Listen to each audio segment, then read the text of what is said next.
something you seem to be at me at times, but still, I refrained from talking about Middlestad with the Canucks in the title and thumbnail because there's no way to connect those two until now.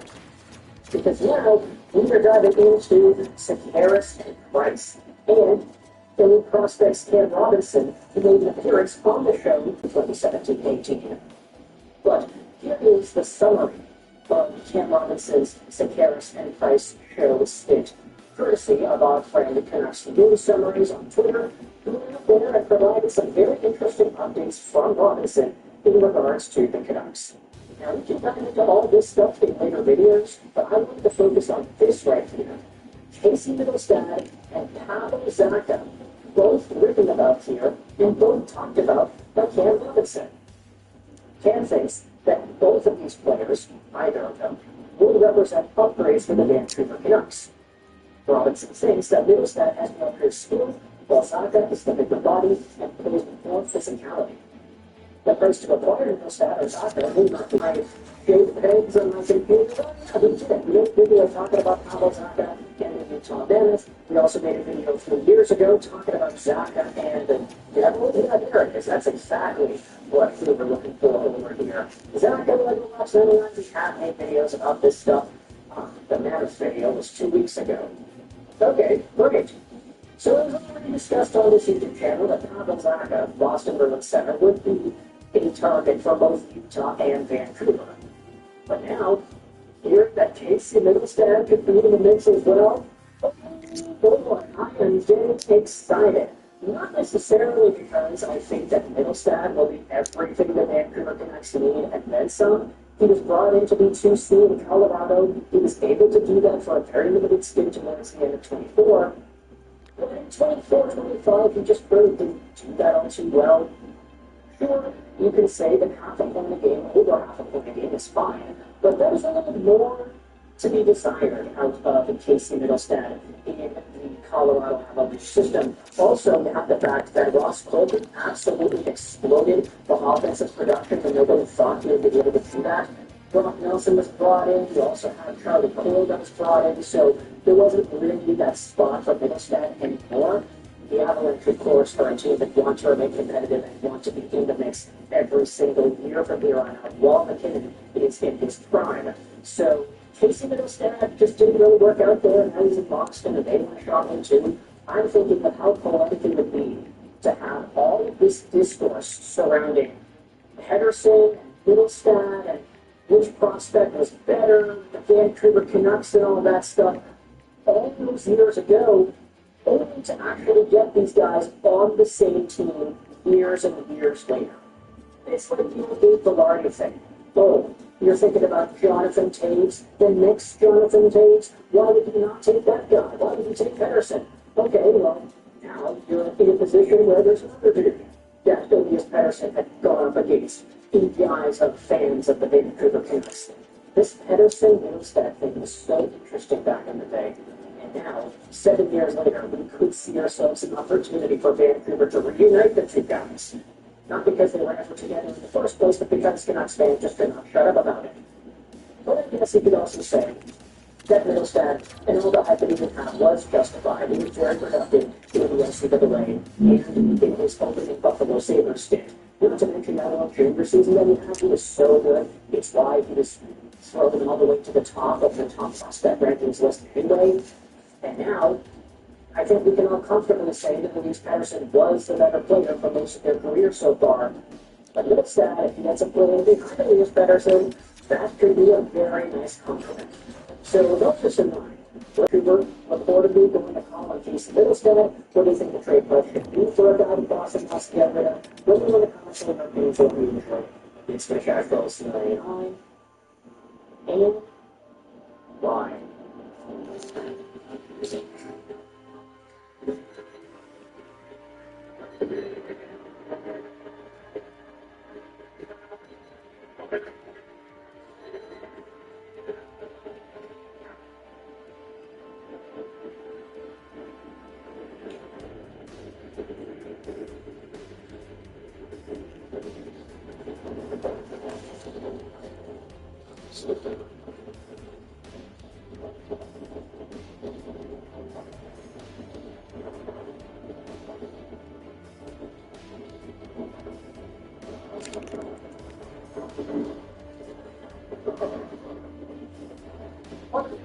can't fuck with that. Giant ape. What is King Kong doing here? No, it's not an ape sleeping. It's madness. The father of the abyss. This is who our warriors fought, and then subsequently got his ass beat by. Yeah, you see that giant club? I put money on that. What broke his arm in the first place? Just need to be careful, Joe. Manus is hyper-aggressive, and his attacks can be kind of intimidating looking. Just keep your distance, and only move in when an opening presents itself. Just the same advice for every single boss in Dark Souls ever. Got it. You always have to be such a dick. My point is that Sleepy has a good shield for this fight, provided he actually attempts to block an attack. Manus' big thing is his hits do a bunch of stamina damage, so using a high point shield like this is critical.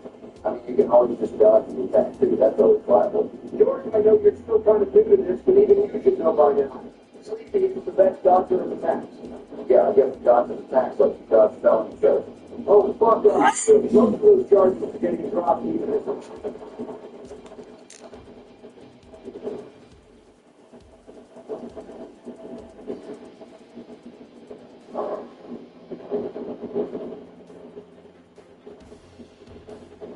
Gotta watch out for the combo attack. That's one of his most dangerous moves. yeah, I see that. Even the last part of that attack is losing attention to the end of the air.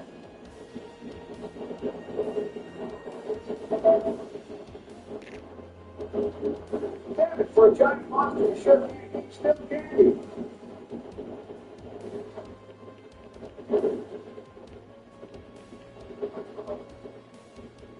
Oh, fuck me. Just a warm-up attempt. We'll get him next time.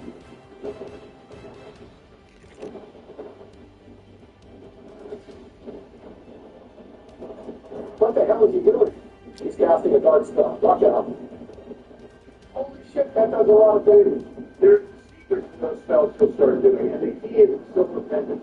Thought you said the pendant was a useless starting item. Wait, what? That's the pendant, dumbass? I'm talking about the silver pendant you got a little bit ago. Fuck all this pendant talk out in the air devils right there. Don't have time to be worried about jewelry right now.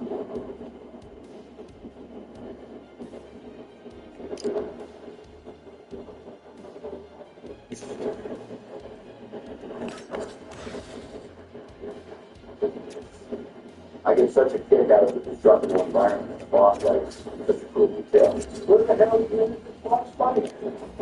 Cutscene shows you the draft again.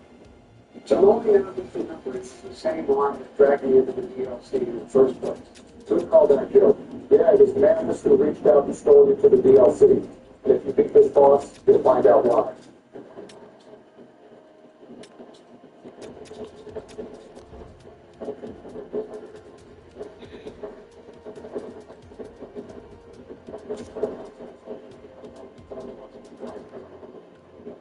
Oh shit, he's doing the spell again. How in the fuck am I supposed to dodge that shit? Like I said before, you are going to need that silver pendant. Okay, Joe. Now you're trying to look in your equipment. Why does it need to be in my equipment? Well, once it's there, try using it. Have it ready to go at all times and only switch to your Estus when you need a heal.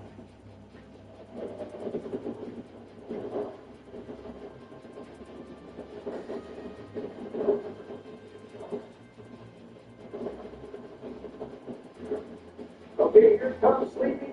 Here goes nothing.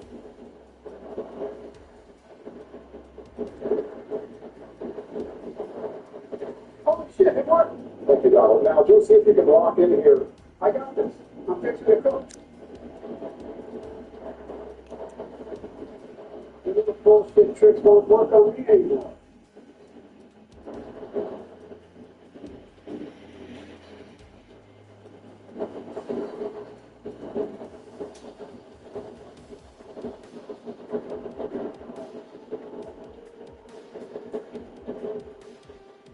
Oops, I'm in the game. Wait, Joe, stop. It's too late.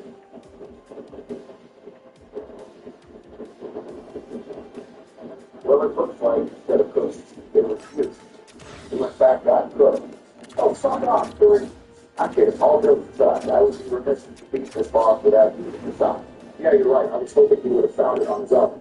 There's a sign? I didn't see one by the fog wall. That's because it's actually the boss arena. Just head back and he can show you. Okay, now we are actually about to cook for real. Oh, wait, I've got them all turned around here. Where is it? Jesus, it's behind me to the right now.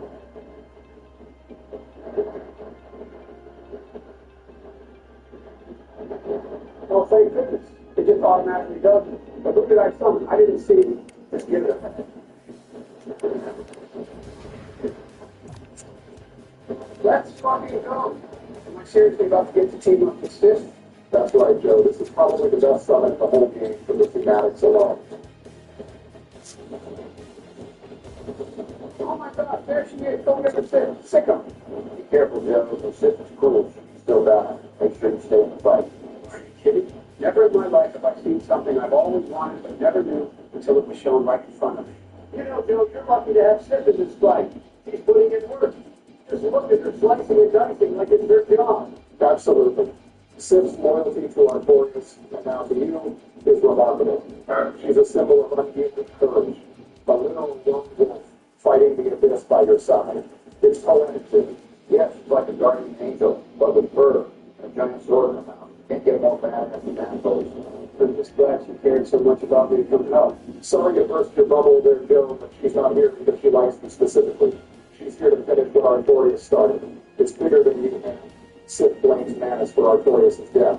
So not only is she duty-bound like Artorias to stop the abyss, but this is also payback.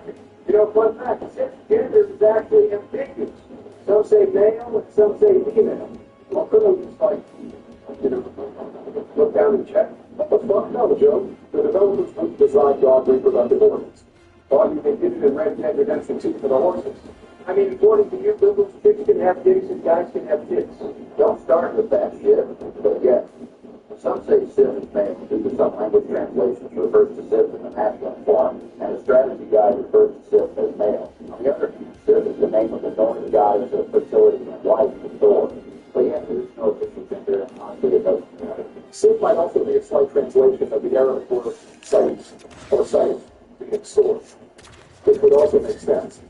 Seeing how the Sip's mouth there is a giant sword. Well, we should have people comment down below what gender Sip is in their own head cans. Let's see what the massive consensus is on it.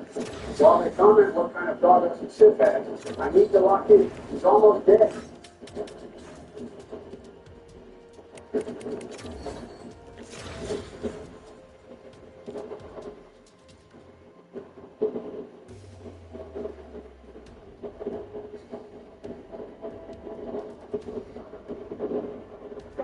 That was for Artorias, you son of a bitch.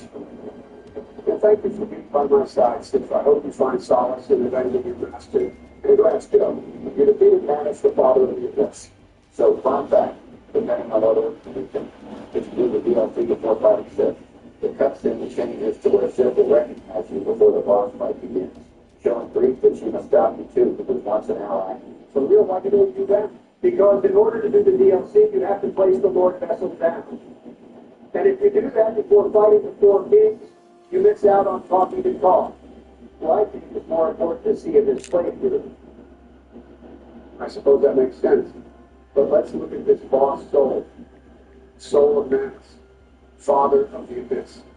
This extraordinary soul is a viscous, lukewarm lump of gentle humanity. Ancient Manus was clearly once human, but he became the father of the abyss after this humanity went wild, eternally seeking his precious broken pendant. Wait, so you mean that I went through this whole fucking ordeal because he got butthurt, I had his pendant?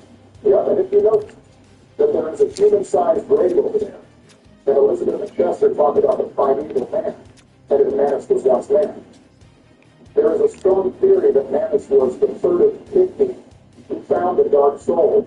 Wait a minute, you're saying this big old angry dude could be the furtive pygmy, the same one who kicked off humanity's story in the game? It's just a theory, but it ties a lot of threads together. Manus being the pygmy would explain the deep connection to the dark soul and why the abyss expands the way it does. The theory is pretty solid. Manus is connected to the abyss and strengthening humanity ties back to the dark soul. It's possible that over time, the furtive pygmy, the one who's left of it, became Manus, corrupted by his own power. Wow, feels like humanity left unchecked can really be destructive. But wait, who is that? It's Princess Dust. Remember, she was pretty much the whole reason you had to come down here. You needed to save her. She's not looking to do. So you're all right. Well, she was just released from the ground with the very essence of darkness itself. So she's going to be okay, but she may just need a minute. Yeah, let's just go tell Elizabeth that Dusty's been safe. Well, before I go. It's no one. Joe? What are you doing? Oh, my fucking God. Are you trying to look up her dress? Well, I mean, the last princess I saw, I got to see some knowledge. Might as well see what I can get from this. Oh, wow, please, that one today. Stop it. Relax, guys. It didn't even work. So I guess it's... Dry sales event is back. Just in time for summer furniture season. This summer, electric in the brand new Ionic 6. What are you waiting for?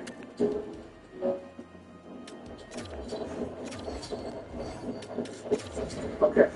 The Elizabeth. The princess is saved from the big party.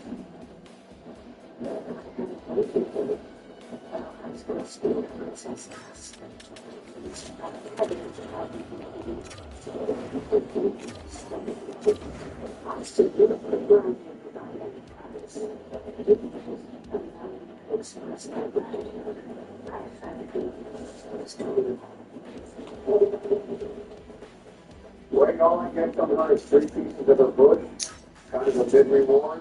They at least going to build a statue of me for saving the town?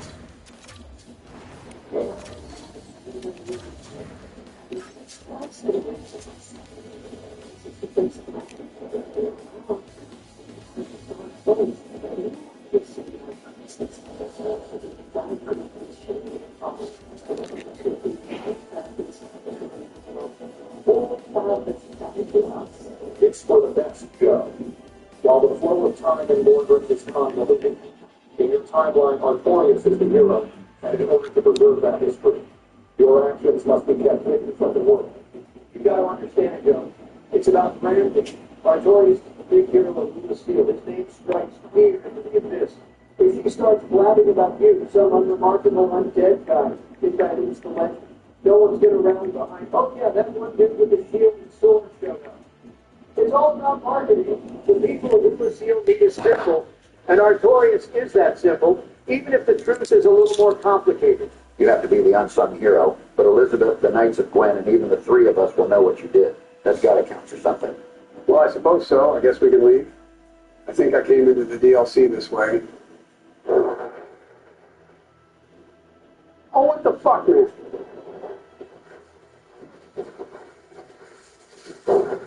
Ah, stop it! Stop it! Stop it! Oh my fuck, stop it! Man, fuck this! Don't forget you have to warp out of the DLC. There is no exit. Oh, now you remind me. So since we saved Dusk, I wonder if she will know what happened.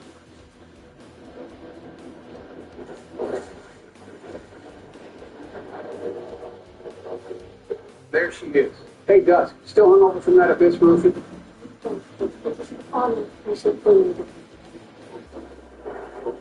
This may strike thine ear as somewhat peculiar, but long ago, in my homeland of Lucille, I was beset by a creature from the abyss. I would have perished there, were it not for the great knight Artorias. I saw little of what transpired, for my senses were already fled, but even still, there was something about Artorias, a certain balance of the humors that quite forwardly fits in semblance. Heavens, could it be that? Dear me, that was Lucille, many centuries ago. Please excuse my fanciful musings. Well, damn. I guess the Artorias cosplay bit me in the ass. So what now? Well, there's one more thing left to do in the DLC. An optional boss fight. Well, I'm feeling pretty confident. Let's do it. Well, I guess we need to go back to the DLC and come back to this area again. Oh, right, it's that dragon. Guess he must be the boss. Let's see where was he again?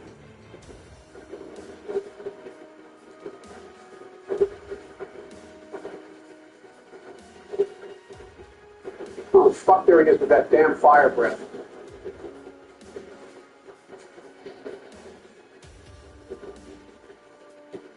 did he go? There he is. Come here. Oh my God, how elaborate are we going to make this fight? Get down here. Well, in order to save you. Do you see what you just picked up? Some of Duff's arrows. Maybe you should talk to him about this issue. Well, damn, this was a waste of time then. Oh, shit.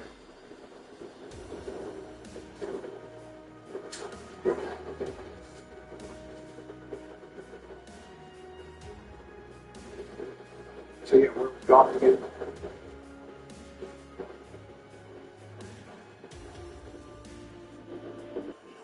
The version dragon and evil mighty and of lumber said not above desire. And she never could come into this, but thy intent is to persevere to the bitter end. I have no clue what you said, but if that means you'll help me, then yes.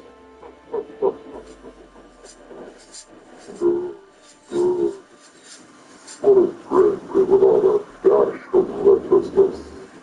I've taken a liking to thee, and I owe thee much for thy service to Artorius. Now, what? Let's now go from dragon.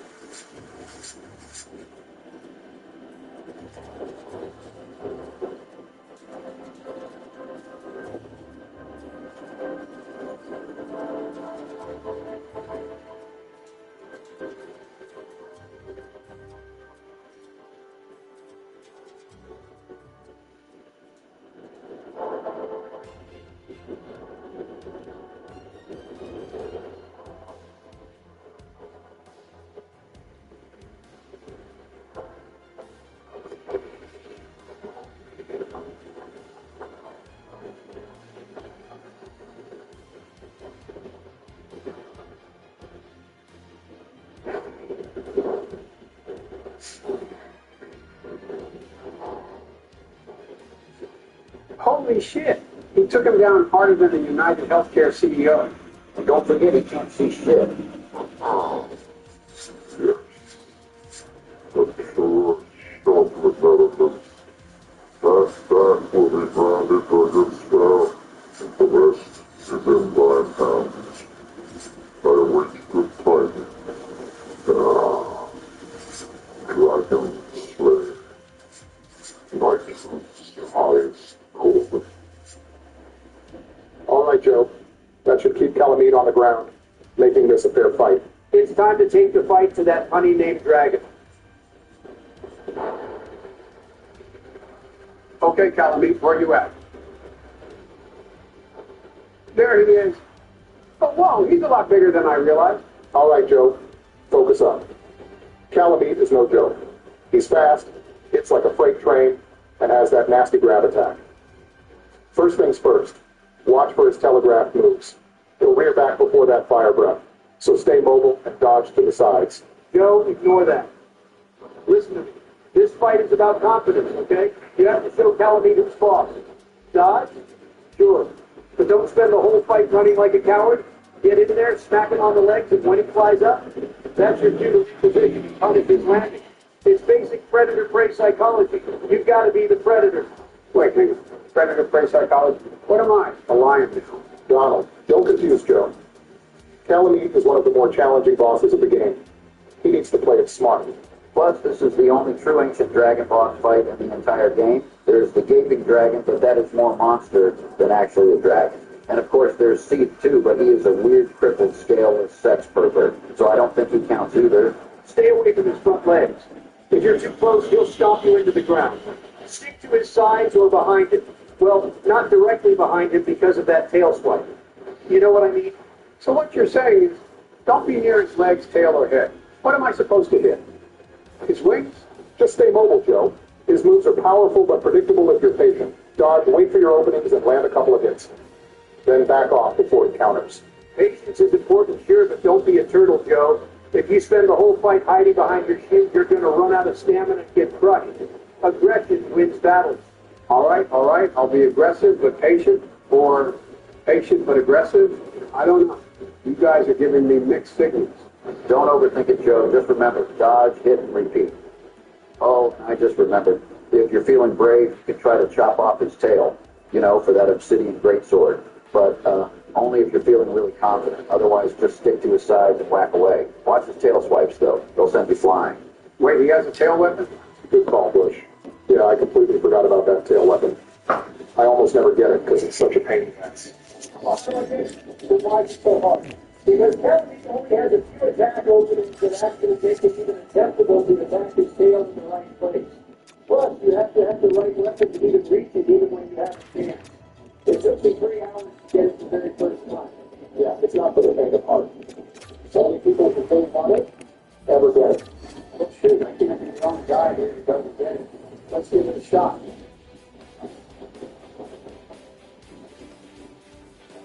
I guess we'll try the next attempt.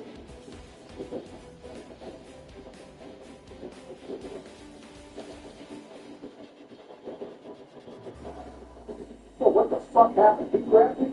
This is that grab I warned you about. If he hits you, you receive double damage until the effect wears off. Okay, so as long as I don't get hit, I'll be okay.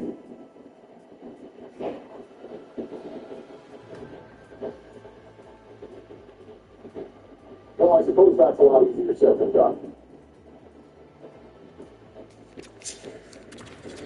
Okay, Joe. I think this will be the best way to get the sword. A lighter footplate, faster stamina as you can, and this weapon swing should be just right to hit the tail. I hope so. Because I'm starting to see why you guys said this might be a challenge.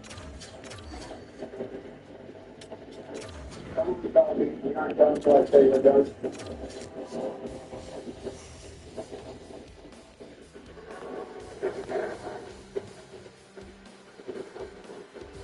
Damn it.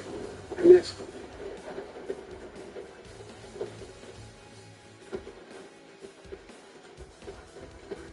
Whoops, missed again. Whoops, missed again. Whoops, missed again. Whoops, missed again. Whoops, missed again. Look, Sleepy, I know it's hard, but holy shit, dude. Look, man, I'm trying. I've never done this boss before or used this weapon. I'm just trying to find my range here.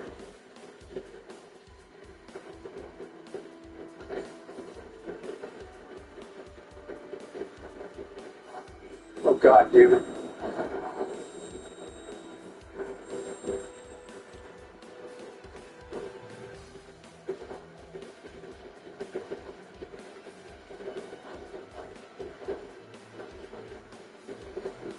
Stop moving, you giant chicken. Jeez, I'm getting dizzy from watching. Oh, come on, man. Damn it, Bush. If you didn't tell me about this tail weapon, I could have been done with this boss forever ago. Oh, fucking hell. Thanks, George. Me? How is any of this my fault? I actually might be on Sleepy's side on this one. Yeah. Same here. You two, Barry? What the fuck, guys? Oh, jeez, at this rate, he's going to die before I get that weapon. Should I just quit out and retry? It's really up to you, Joe. I don't think any of us will think any less of you if you just want to take the dub and move on. I probably will. Ah, fuck. Well, I guess never mind on that.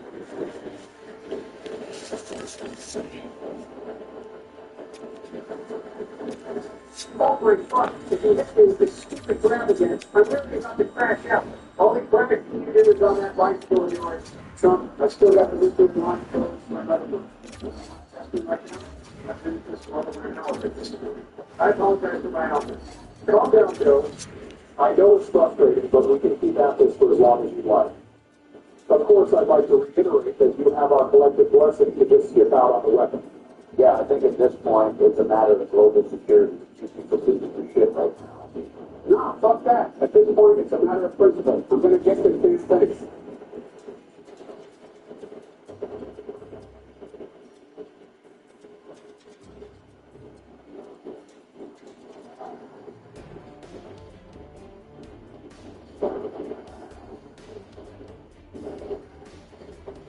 Holy fucking shit, let's go. I got it. It's about damn time. Oh, thank goodness.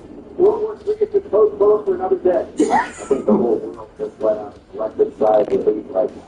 Good job, Joe. I knew you could do it. Only thing left to do is defeat Calamity once and for all. We're about to have some lightning fight Calamari.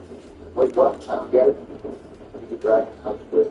Think that joke kind of fell flat. No, you don't get it. The thing about calamari, it's like the seafood thing. You fry it up. It's like when you get the lightning on the wet sheet, you're thinking about zapping, cooking it up, the crispy critters, the calamari. The lightning, that's the connection. That's the point I'm making. It's like when you zap it, but it's not really calamari. It's calamari. Yeah. Anyway, yeah.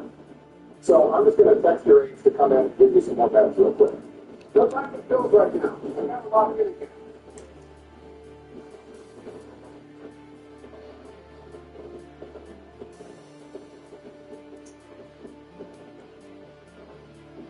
Come on, just one more here.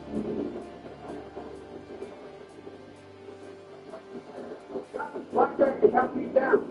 Holy crap, it's about time. Fantastic work, Joe. Yeah, I was starting to worry you wouldn't do it. Looks like Calamite's met a different kind of dragon. Big dragon with these nuts across his chin. Oh, come on, Joe. But I don't know if you saw what you got on it. Yeah, I think I saw something like that. Must be my reward. Let's take a look here in a second. Because I got to see this damn sword I had to get.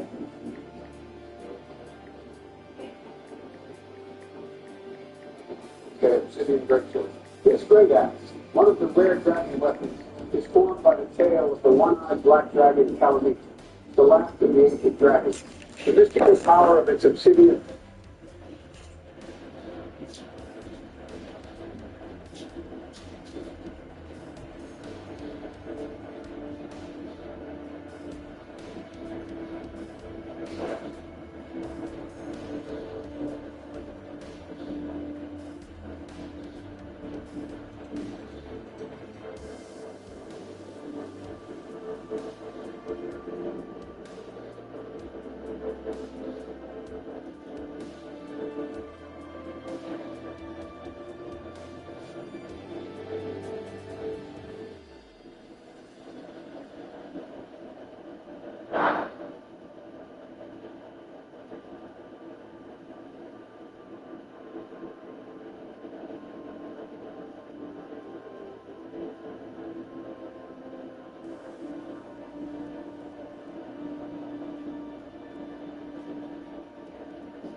Blade will be released when held with both hands. Weird that it's called a great sword, but in the description it says it's an axe. Yeah, it may just be a mistranslation. So this sword is great for many reasons. It has low strength and dex requirements, can be buffed, and try out the heavy arts of attack. Holy shit, that's awesome. Yeah, it's definitely one of the coolest weapons in the game. Just about makes the heartache to get it almost worth it. Wow, this sword is this cool. I bet the ring is baller too. Calamity ring? Oh, I get it because of Calamity. Ring enchanted by the orange eye of Calamity, the bringer of Calamity. Doubles damage received by its wearer.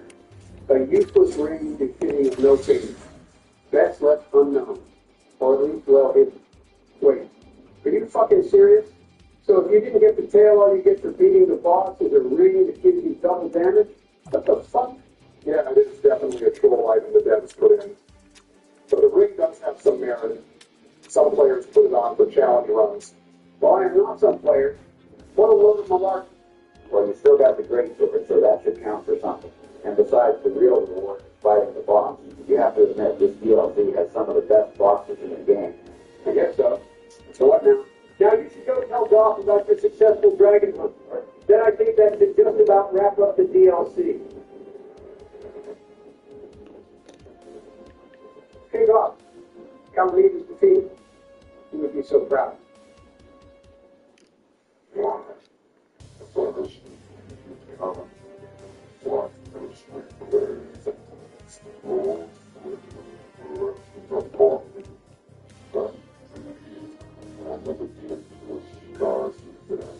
It's funny how he says that with an almost sorrowful tone.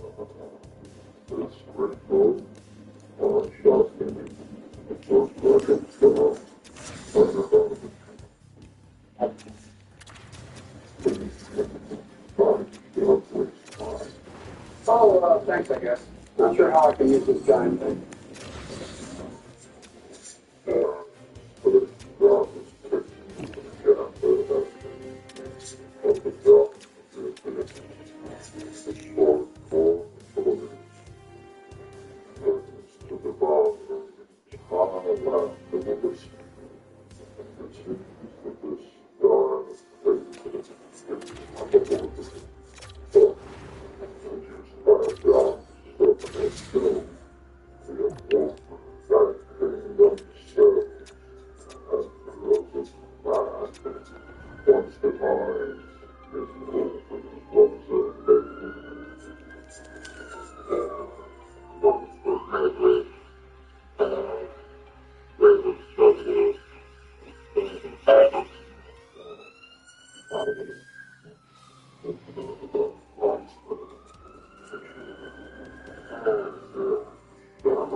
You talking about the blacksmith in Mount Rondo? Yep, and behind the blacksmith there is a chest that holds Goff's ring. So these two are most certainly buddies.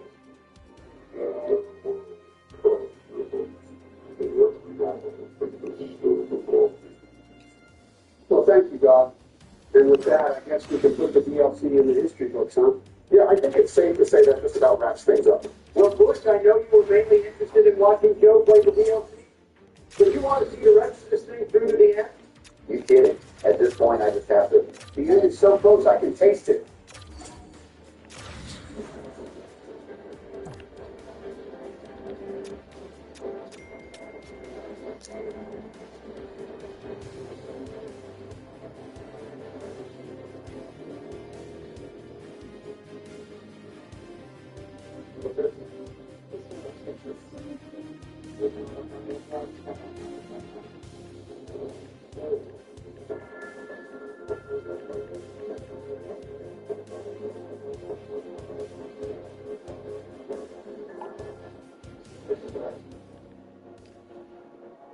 Yeah. Well, my friends, it's been a long time coming. And after what feels like a lifetime, I think it's time we finally bring this journey to an end. Yeah, there is really not that much left to do besides the final zone. It's been a heck of a journey, but yeah, the only thing left to do is to place the final Lord Soul in the Lord Vessel. Then get to the first plane. Although I missed about 90% of this playthrough, I can tell you I am excited to make it to the end. Regardless, George, I'm just glad you're here now to witness this. So I guess I should go down to the fire link altar? Yeah, I mean, you just can walk to it from here. No, I want to walk to it from here. There's a lot on my mind right now, and I want to take it all in as I reminisce. When I first had the idea to play Dark Souls all that time ago, I had no idea what fantastical people's stories and places I would see. Through my time in Lordbrand, I have learned to, oh, you motherfucker, you're still here. Oh, yeah, I totally forgot about Griggs. Looks like you guys did complete his quest line. Oh, my God, you're still on about Logan? Dude has been dead for a while now, bro. Well, anyways, let's go to the altar. Now, if I'm going to succeed, Glenn, and become the new king, I will not have this dork standing around here. If it's really that important to you, Sleepy, let's head back to Sam's Fortress. I guess one last detour. Okay, he should be right over here.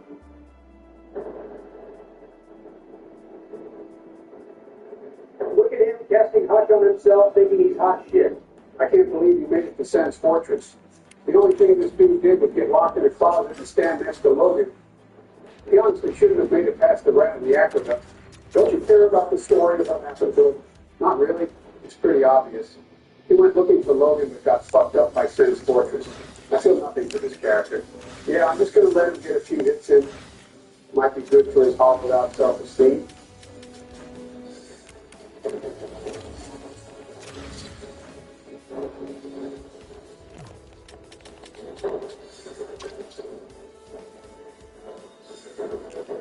We're going to try this heavy R2 attack on him. Sleepy, have you just forgotten how to play or something? Sorry, guess I've let my guard down too much. Oh, the key's not a good sign right before the final boss. I guess this just serves as a reminder. In this game, you always got to be on your toes, no matter the enemy.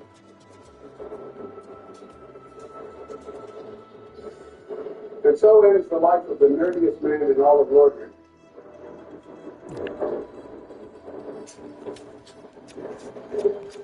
And you got some humanity and some useless items for this late in the game. Now, can we go to the final area? All right, here we go. And for this final part of my quest, I shall wear the armor of the man who gave it to me. Oswald of Arizona. It's off to the store, though. And where are you going? Sorry, Mr. Miller. There's one last thing I need to take care of. Where the hell is he going? Petrus, why would you need a miracle right now? What's up, haircuts? Remember when you gave me $1 to fuck off, then killed my fleet re-up? Well, time to see a return on your investment.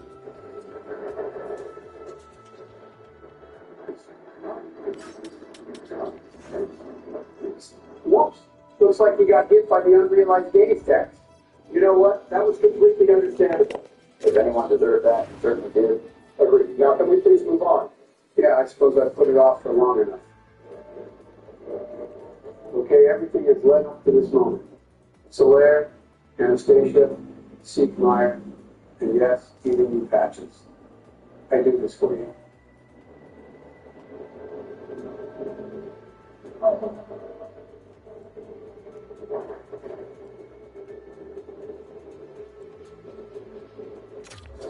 All right, Joe.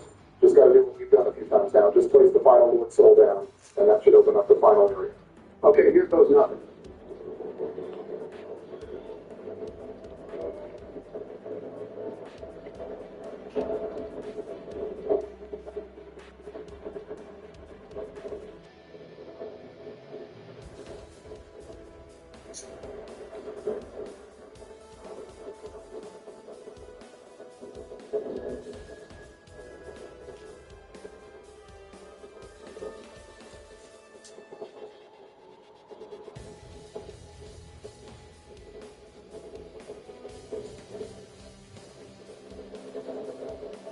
I didn't realize that was the doorway this whole time.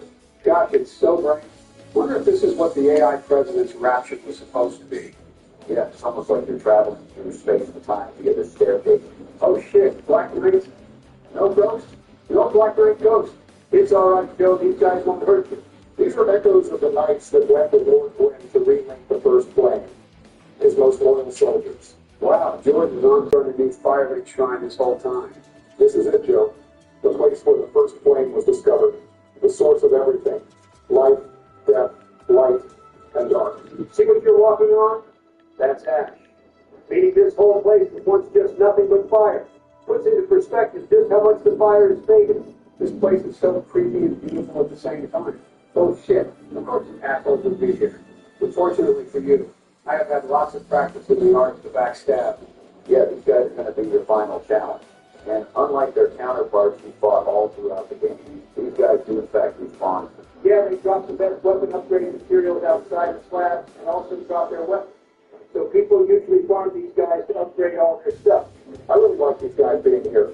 They're like the Dwarves and Capra Demons and Lost Eyes of Live done right. It makes perfect sense that they're here.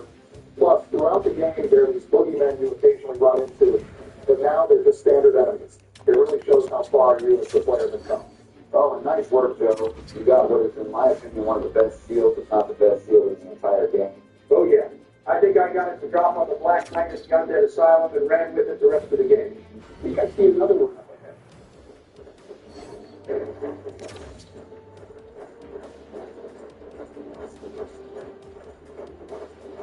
Oh, you have a great sword. Last time I faced one of you was so long ago in the Undead Parish. That sword carried me for a good bit of the game. Yeah, and I'd like to take credit for that. Seeing as how I am the one who told you how to get this great sword, which in return got you that weapon. I also remember that weapon being a damn handicap against the gaping dragon. Oh God, please do not start with the Gaping Dragon talk again. Wait, what's up with the gaping dragon? Look, you don't even want to know that, Tim.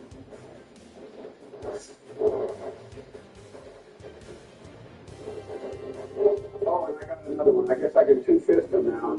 No, did he? Seriously? Nothing? Yeah, it's kind of bridge when it comes to you, Barrage. Well, Barry, it's basically 2025 now. You can't say stuff like that anymore. Yeah, man, racism is so last year. This coming from the guys who went to school while they were still segregated.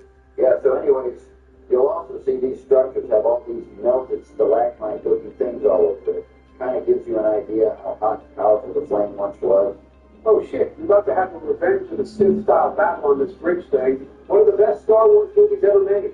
The amount of cinematic masterpieces to come out during both my terms was historic. I'm sure they were great to help distract the American people from the illegal war of aggression we declared on the Middle East. Dude is talking like he didn't turn that place into real life, Gallagher. You're just jealous that you didn't have a single Shrek movie released while you were in office. Well, thanks to your absolute fumble of your presidency, I'll be in office for Shrek 5. All right. David, if we could stop talking about nonsense for a minute and go check out that item over there. Oh, sweet. I got the entire Black Knight set. And don't worry, Johnny, I'll read the description.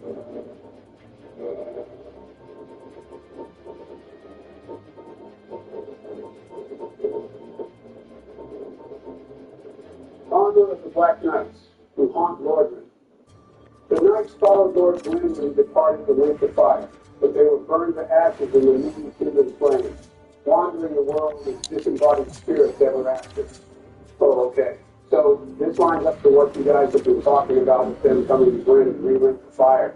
But I didn't realize that they were like Alphonse elders in their armor. The knights got burned by the first flame. Their bodies were destroyed, leaving only their souls bound to the armor.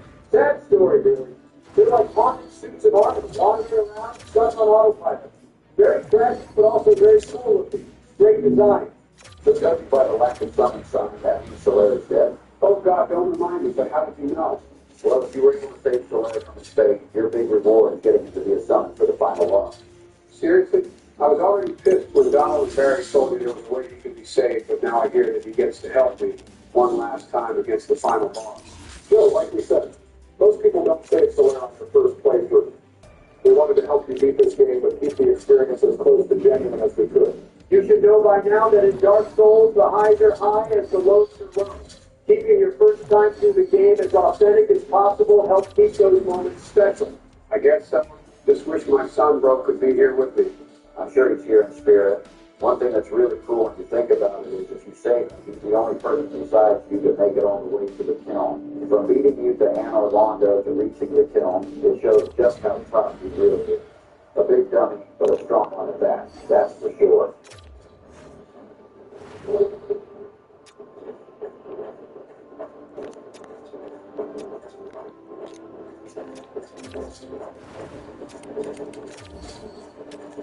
Okay, just one more Black Knight, and then it's Bob Wall time.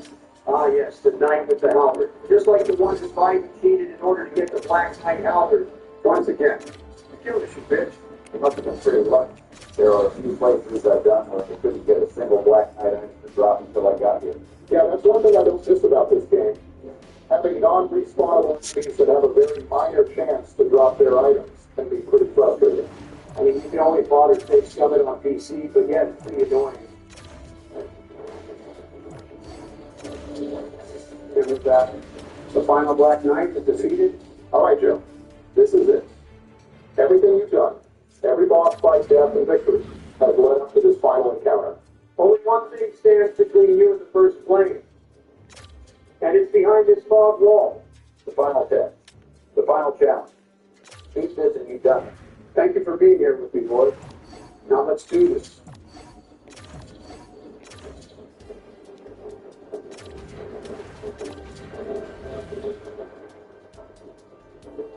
Gwyn, Lord of Sin.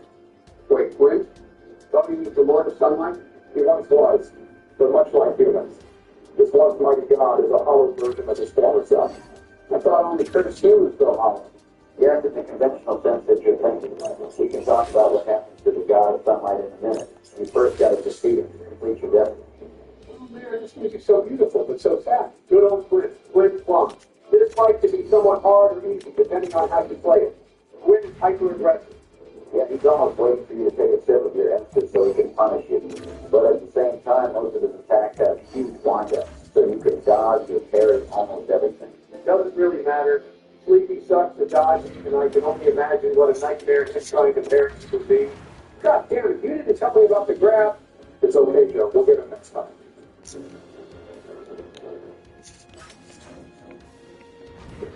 So you say this guy can be parried? Let's give that a shot. Joe, I don't think that's the best idea. Yeah, Sleepy. I haven't seen you parry a single thing this whole playthrough. No, I got this. I mean, better late than never, I suppose. Fuck. What is the timing on that? Maybe you should stick to blocking, Joe? I can do this. Ah, fuck me. So that attempt was about 30 seconds. That's about 15 seconds longer than I expected. Okay, I think I have an idea. If there's one thing we know, it's that every done was once a do. And even when you do so become a do-over times 2, it still won't stop it. Because you love the challenge. All the hours and all the work make it worth. I didn't want to do this, but in order to beat this game and quiet all the haters, I'll let him do this. Just this once. Him? Who's him? Yeah, and what haters? What are you talking about? Not him. Who's I? Dark Raven. I think it's about time for another dose of those meds, Joe. Quiet, you mortal, and watch as the true Dark Lord plays the game. Holy shit, Sleepy, how'd you do that? I told you. It's Dark Brandon. I will drink this Estus to stunt on it. Holy crap, another parry? Huh, maybe this actually is that quick. Another drink to show my disrespect. This is insane. Why do you keep wasting your Estus, Sleepy? Brandon, what have you needed? To need Estus would mean to imply I will take damage. And to take damage would mean he is a threat. And this false king poses no threat to me. I drink again and laugh.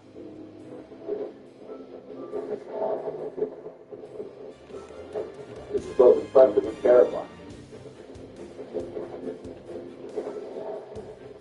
Yeah, Dark Brandon is a beast. What a pathetic waste of time. I have grown bored of this. I will allow Joe to take control of himself. Goodbye. For now. Oh, what? What's going on? Shut up, sleepy head. Oh, God. Oh, God. You did it. Victory indeed.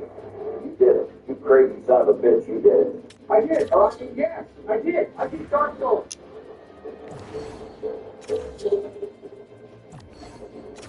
Soul of Wind. Lord Cinder. Well, Sleepy, for the final time, I'll get to say it in this case. Read that item description. With pleasure, Donald.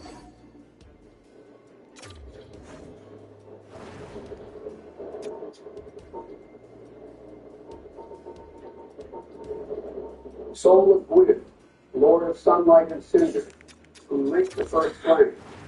Lord Wind bequeathed most of his power to the gods, and burned as a cinder for the first flame. But even so, Lord Wind's soul is a powerful thing indeed. Wait, the dude burned himself in the first flame? That's right, Joe. Wind burned in the first flame to keep it alive. The fire is the source of life, order, and life in this world, but over time, it started to fade. Now, the darkness would take over, and humanity, represented by the dark soul, would rise. Wind couldn't let that happen, so he sacrificed himself to reignite it. Yep, and for what? To delay the inevitable. The fire always fades, Joe. You can't fight time. It's like trying to stop my rallies. Impossible. He wasn't doing it for himself. Wind was trying to protect the world he built, the age of fire. Sure, it wasn't perfect, but it's all he knew. He gave everything to keep it going, even if it meant losing his soul and hollowing out. It's time for a choice. Do you finish what he started, or don't, and walk away and let the age of darkness begin? So I have a choice to make. Keep the age of fire going and bring in the new age of dark. Tough choice. Oh, I know. I'll rest at the bonfire while I think about it.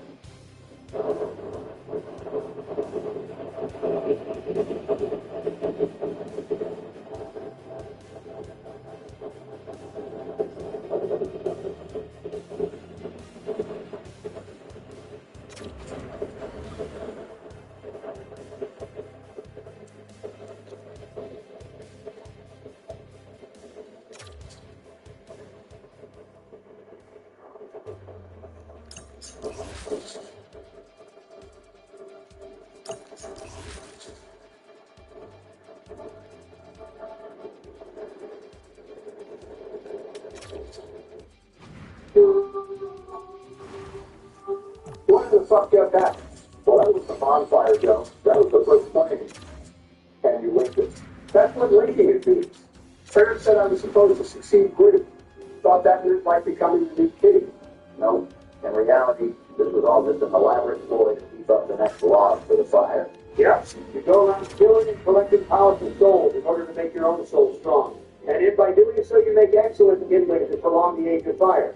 I think in lore, even the first flame looking like a bonfire is there to trick you. Well, can I go back and change my answer? No. You'll have to beat the whole game again. Fuck that. Guess I got no choice. But to activate my stand. What? Keep on queen. Dice stand up again. Fight the top soul.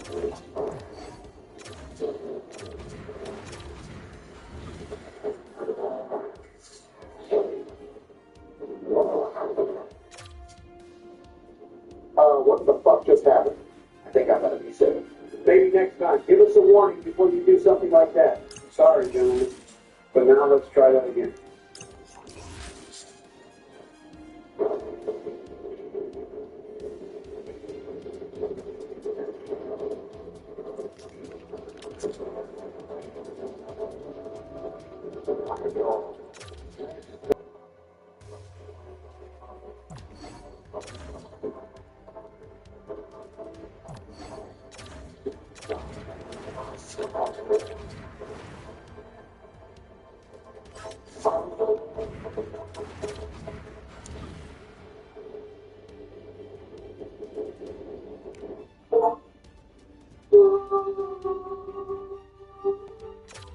Well, that was a much cooler ending, I'd say.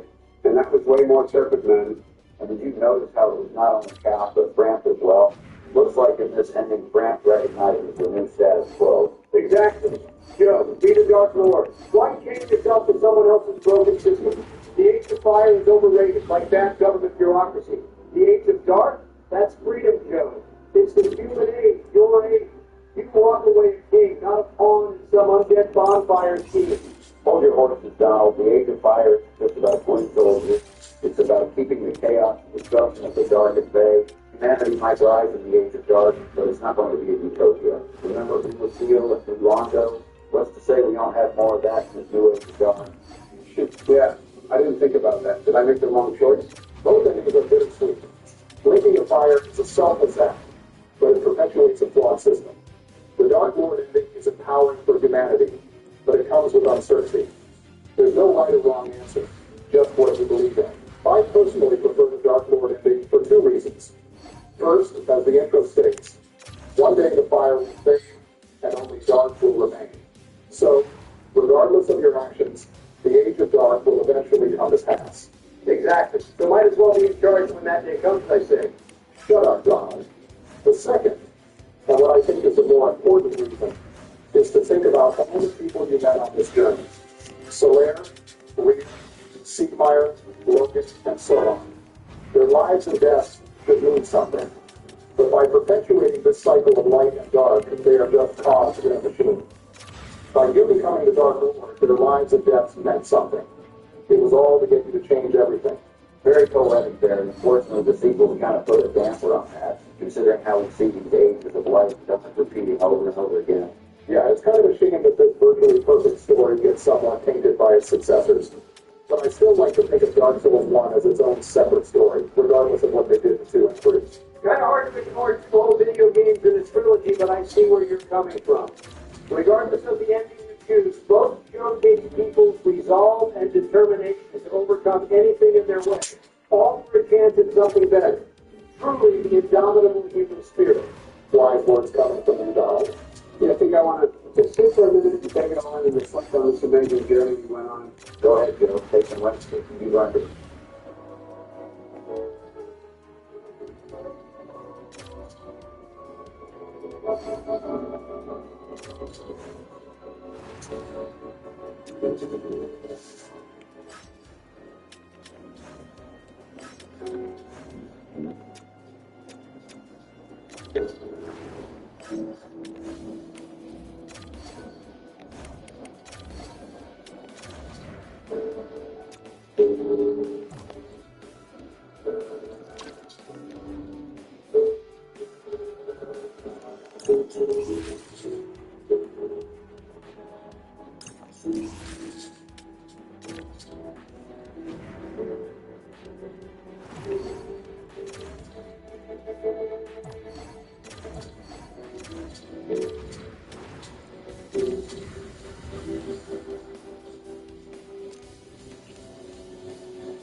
Yes, indeed.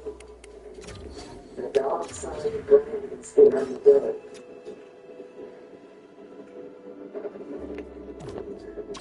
And in this land, the undead are around and ready to be known.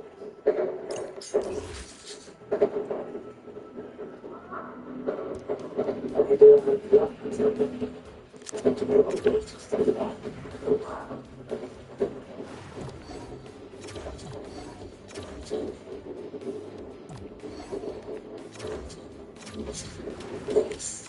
It's not fate.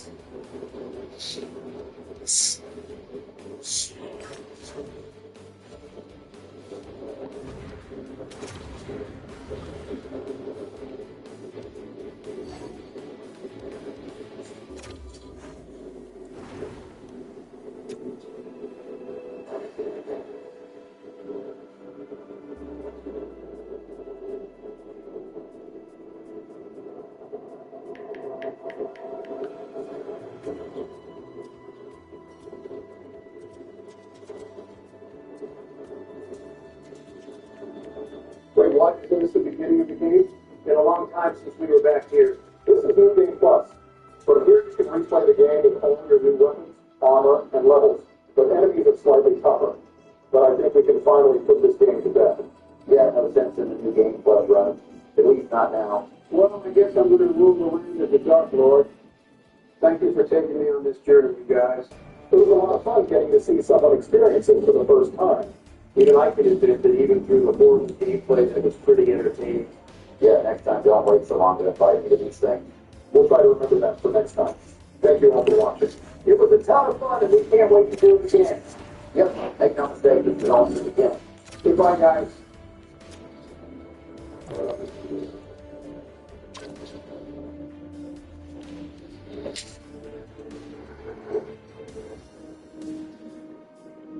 Welcome back.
Okay, let's dive into it, baby. Frank Sarafinelli is the guy for going out there and tossing this idea into the universe. It's not the first time we have had a conversation of this particular player in the Detroit Red Wings. But now that Frank Saravalli's gone out there and linked the two together, oh boy, do we have a Pandora's box to go out there and open.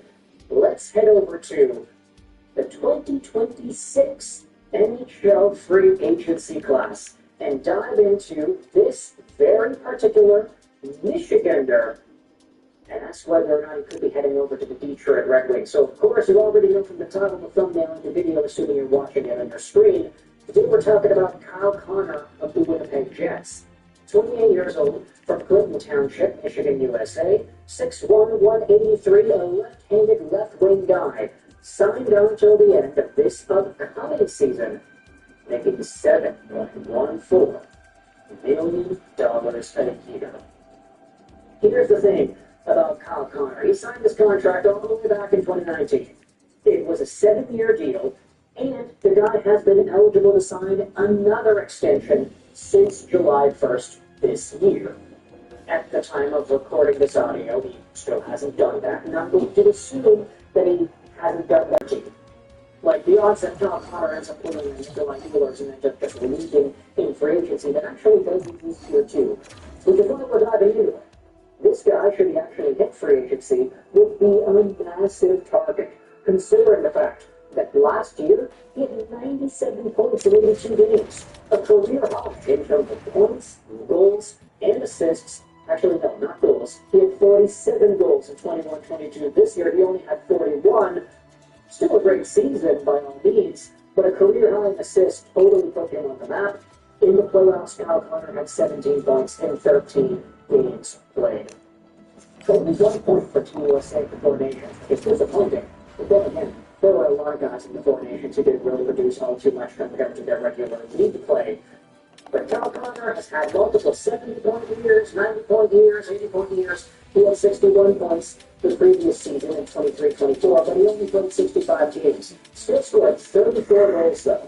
So Kyle Connor is literally one of the best wingers in the National Hockey League. His game is defined by his speed. He can pick a corner, waltz at high speed. He can do a lot of things with the puck offensively, and we're all anticipating. Firstly, where it is Connor will finish off the 25-26 season, and secondly, where it is Connor will start the 26-27 season. But leave it to Frank Saravalli on Bleacher Report's show earlier yesterday to say this. A lot of people have been wondering, if Kyle Connor does decide to go to the market next summer, would the Detroit Red Wings be a fit? I could certainly see that, but don't count out the Jets. Bleacher Report, August 12th. And this is a can of worms here, Frank. Kyle Connor going back to Winnipeg is the easy decision that everybody can pencil in because, okay, well, all of these teams have cap space now. All of these teams are able to re-up guys that we might not have expected them to be able to do. We saw Marchand, Ekblad, Bennett, Tavares, Besser all stay with their teams. Kyle Connor, I don't know if that pattern is necessarily going to improve next year, but if it does happen, then maybe Kyle Connor does the same thing. Maybe John Echo, like McDavid, and Kaprizov, and they're all re-signed with their teams, which seems very likely, to be honest. I mean, in any free agency class, that would include all the teams as free agents. That would be incredible. But Kyle Connor is one of those names, and Saravalli is linking the Michigan native over to the Detroit Red Wings. But I remind you, Kyle Connor had only one season played in the NCAA. After his draft-eligible campaign with the Youngstown Phantoms in 2014-15, he scored 80 points in 56 games of that season. He ended up playing with the Wolverines for a year, getting 71 points in 38 games played. This guy was just under 2 points a game, which is so incredible to see as a freshman. He ended up making Team USA the World Championships that year. He had 2 points in 5 games. Not the best, but still, he was young and he was over there. Eventually, it wasn't long until he was potting in 30 goals in his rookie campaign with the Winnipeg Jets. By the way, that Michigan squad was so stacked in 2015-16. Kyle Connor was a freshman. He dominated the league, but he also had Comfer and Mont and Moritz all there too. Too bad Tyler Mott's no longer a Red Wing. Comfer is probably going to stick around for a while. You could probably try to get that Conter and Connor connection going back if you were to bring this guy onto the team. But Kyle Connor, did he win the awards in that season? Well, like he was a finalist for the Hobie Baker in 2015-16. But then again, a lot of folks were Hobie Baker finalists in that era. Who won the Hobie Baker in that season? It was Jimmy VC. What a crazy win that would have been. Ay. But still, Kyle Connor is so talented, so skilled. He's exactly what the Red Wings need, I feel. It's like you take the speed of Lucas Raymond and the sniping ability of an Alex DeBrincat, you put it together, and that's the versatile goal-scoring level that you achieve with Kyle Connor. If you bring JVR back, think about it like you have Connor on the first line with Larkin and Raymond. You can have Casper, DeBrincat, and Kane on the second line. JVR can be a third-line scoring threat. He can be more effective than Vladimir Tarasenko was, and then everybody else falls into place afterwards. The Red Wings can have such a versatile goal-scoring lineup down the wings. And if you have Connor on that power play, man oh man, imagine how effective that would be with a guy like Mo Sider or Axel Sandin-Pellikka running the power play from the back end. There are so many options, and I'm getting super excited thinking about it. To head over to some other Red Wings fans' commentary, though, let's go over to this post made on the Red Wings subreddit 1 month ago. So this post was made by Stanley Florence and RD Trek Red Wings a month before Sarah Bailey even linked Connor to Detroit. Kyle Connor UFA 2026. Kyle Connor, one of the most elite players in the NHL with consistent 80 to 90 point production, will be due for a new deal at the end of the year. I understand this isn't news, but what do you think is the likelihood that he would return home to Michigan? It seems that, relative to the other elite players out there, he is among the more likely. Also, what we have to give up to get him, you all know more than me, so I'm curious as to your opinions. The top reply says, Winnipeg ends up being this season's third team that falls off, then I think he can most likely be a landing spot. Big if though.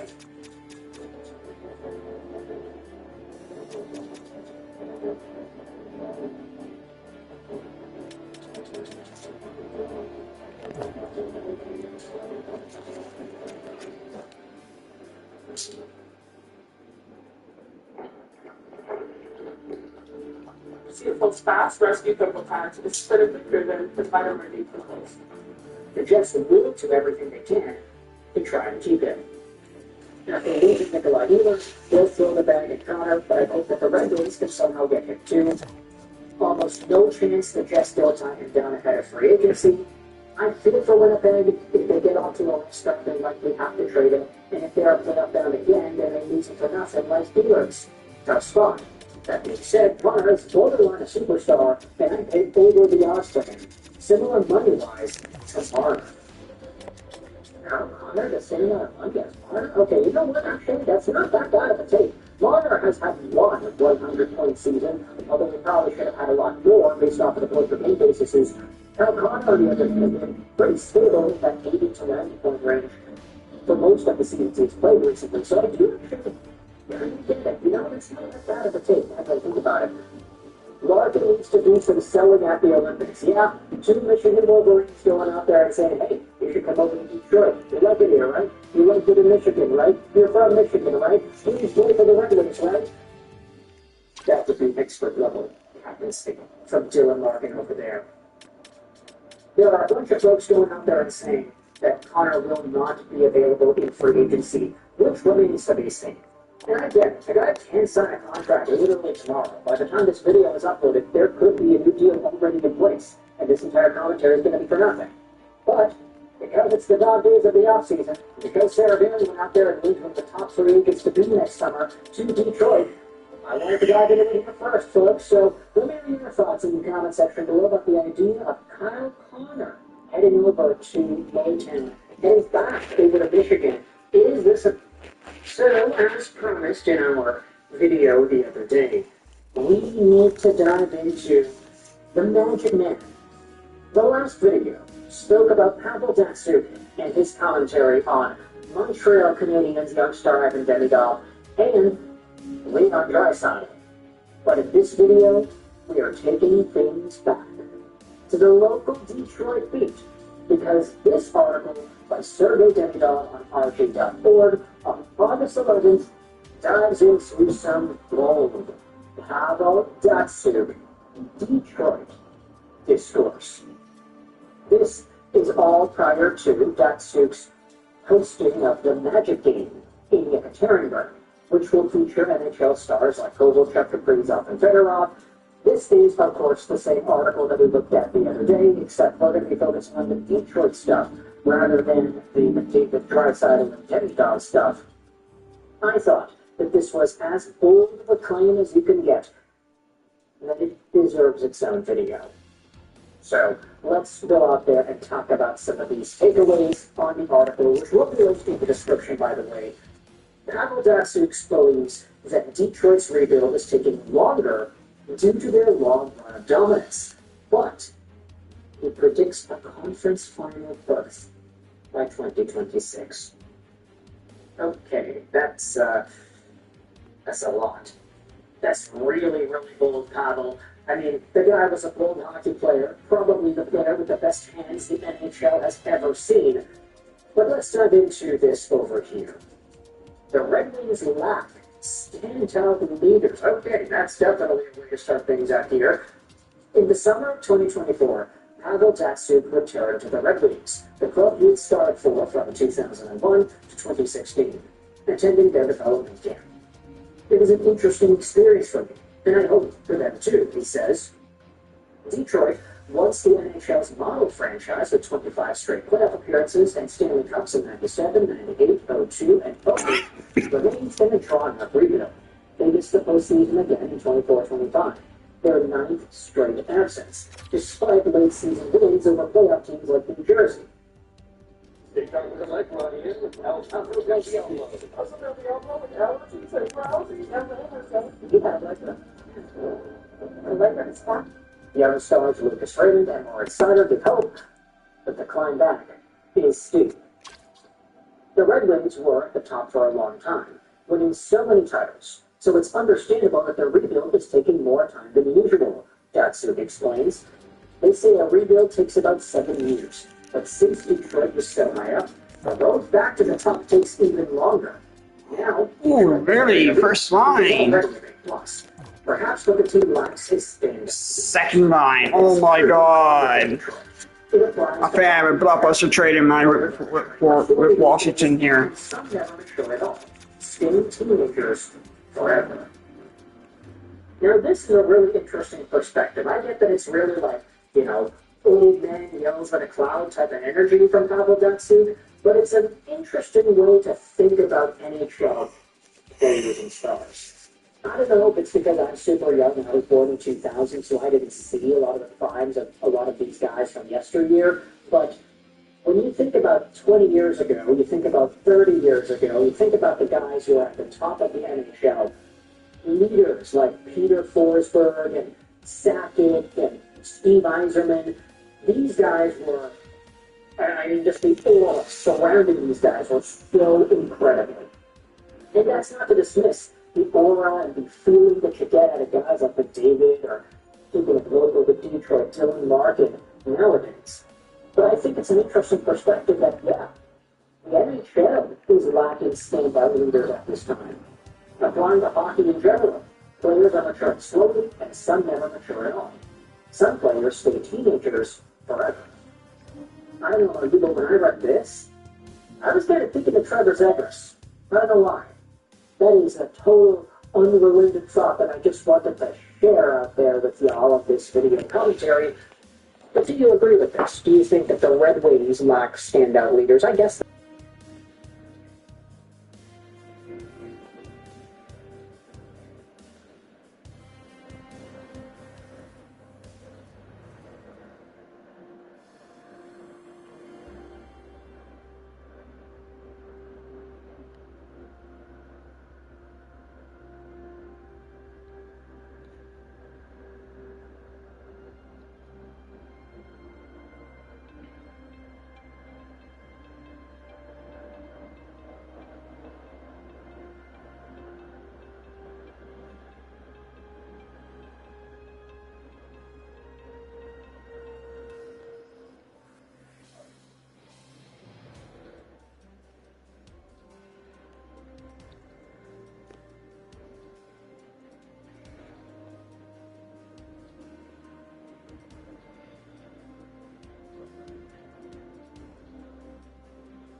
The Hyundai Shifted to Drive sales event is back, just in time for summer road trip season. Make this summer electric in a brand new Ioniq 6. What are you waiting for? Bikers, pens, athletic shoes, snacks, but no nuts. No nuts of any kind. 0 Stanley Cups, 0 conference finals, 0 division championships, 1 playoff series win. The Seattle Kraken are the least winning, least successful, least historic franchise in NHL history, but they're also the newest franchise in NHL history. And today, they're going to win a Stanley Cup. And this rebuild is going to start where every single rebuild ever of all time always starts. The money. Seattle Kraken have handed out a lot of money to a lot of different people. There's some guys I want to get rid of, some guys I'm okay paying that money to. Obviously, we're keeping every young player on this team, Matty Beniers, Shane Wright. But as far as skaters go, there's no real Darnell Nurse-esque contract out here. But we do have a Darnell Nurse in net. Philip Grubby Hands Grubauer taking $5.9 million for 3 years. And he's not playing. Like that 78 overall. I'd rather have our 71 overall, 20-year-old Nicholas Kakko in net over him. So first things first, I'm going to trade a couple of players whose contracts I don't like. Number one, Phil Grubby Hands. But while we go to trade them, I'll let you guys know I've changed something in this franchise rebuild. Normally, I just use the most updated rosters available, but today I'm using the Vasi X Tactics X V8 roster, a community-made roster, most notable for tactics being involved in it, mostly because I wanted the players who moved in free agency and the contracts that have been extended. For example, Matthew Knight's extension is baked in already.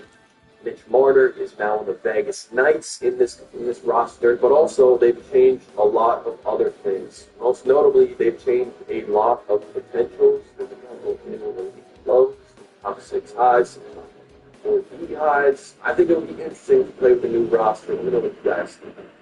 But for now, let's make a couple of trades and really get this rebuild started. Let's see what it takes to get dumbass on this team and giving up Grubby Grubauer. Obviously, I'm going to have to add a few picks to make this work, but hopefully nothing.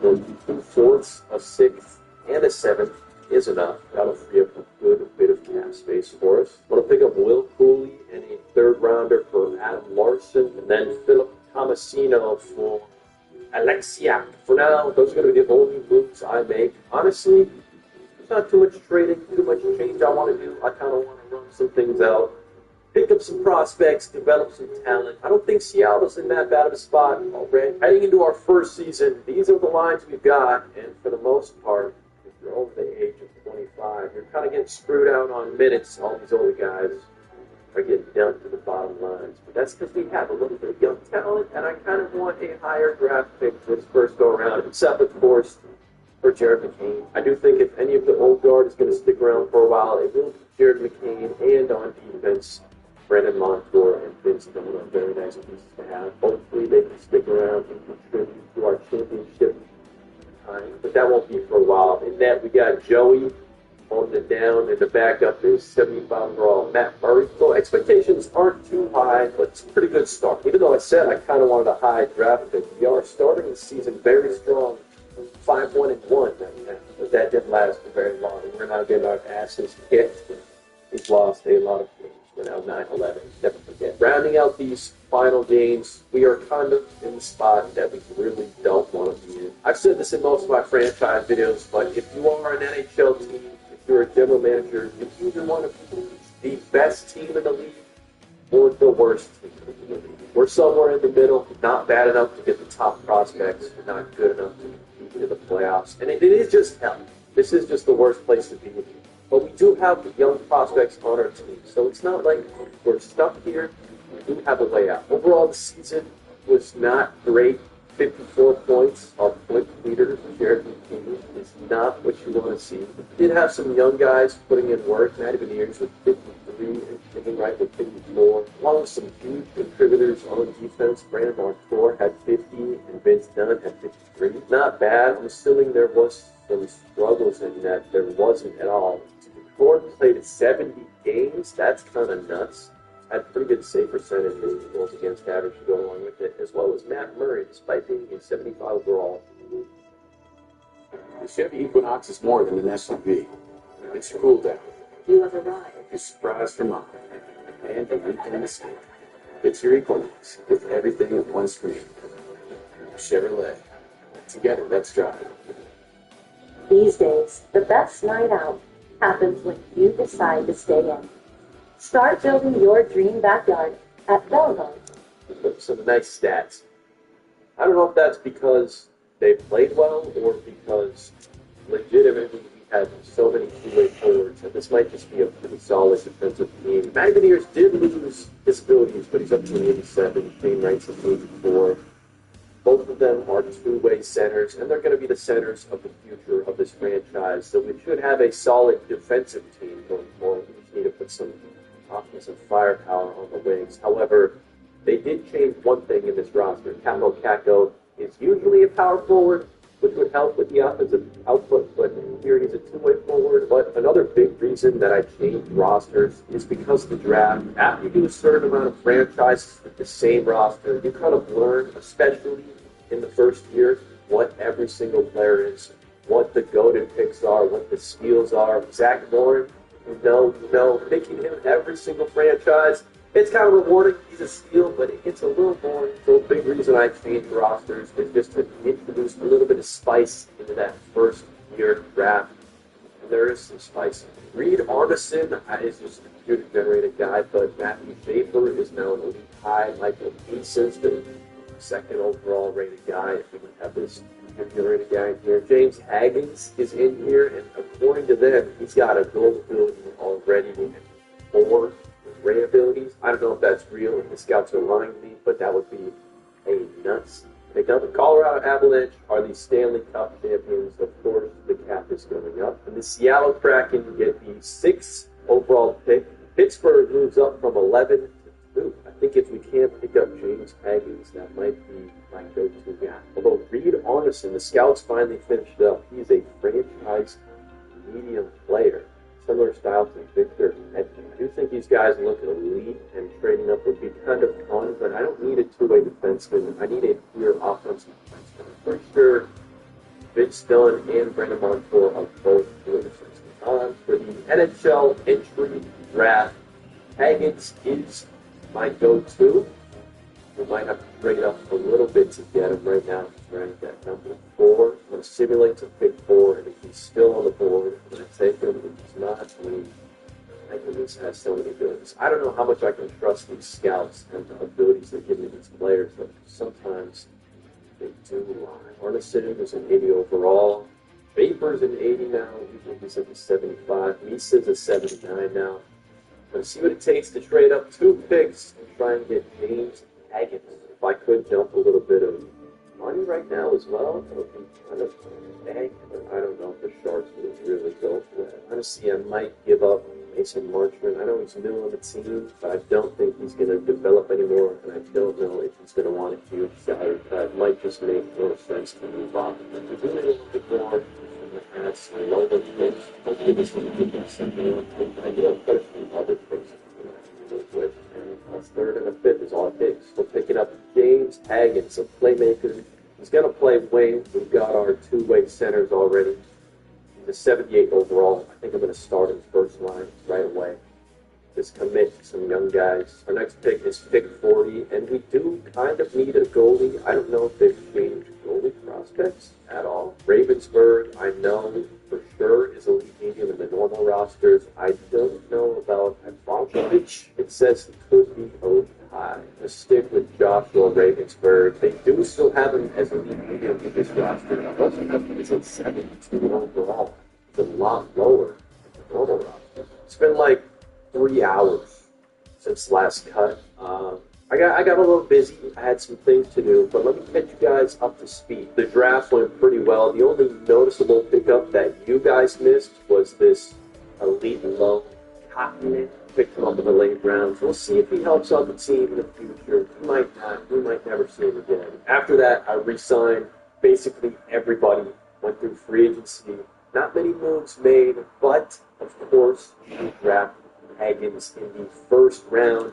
While he doesn't have that gold X factor, he is an 80 overall with a ton of ability. I think he went up like 1 or 2 overalls in the offseason, but he had all these abilities already baked in.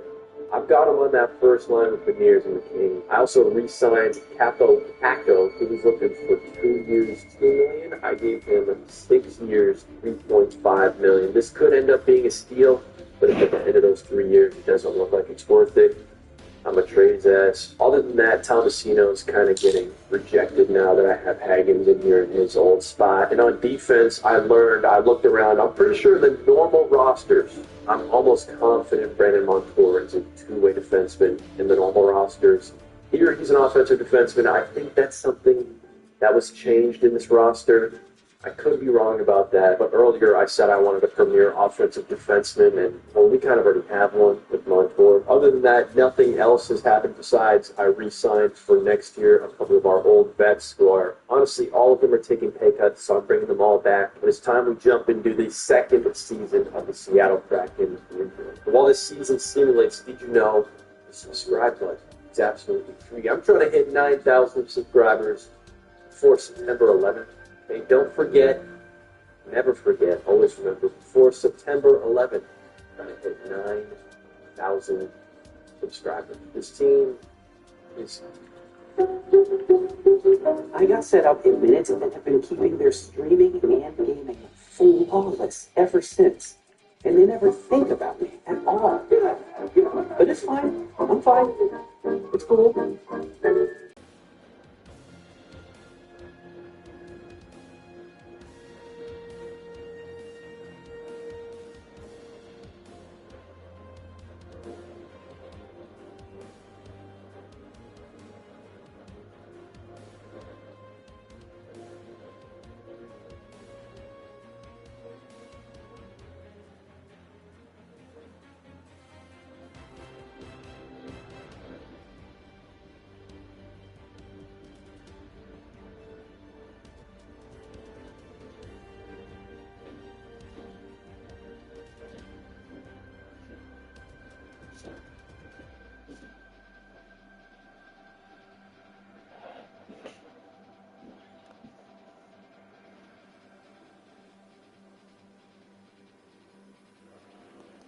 Kicking ass. I have a conversation with James Hagens probably like a month in. Oh yeah, I did have a conversation with Hagens earlier and told him to make his secondary position right wing because I'm running him at the wing instead of center. Not only did I tell him to switch positions, not switch, but get that secondary position, but I also gave him a challenge to win the Calder Trophy. And you know, he's getting top line minutes, he's getting top power play minutes, so he has a real chance at putting up stats and having the season of the best rookie in the National Hockey League. Just past the trade deadline. I didn't make any trades, but it does look like the Seattle Kraken have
Franchise mode. Continue.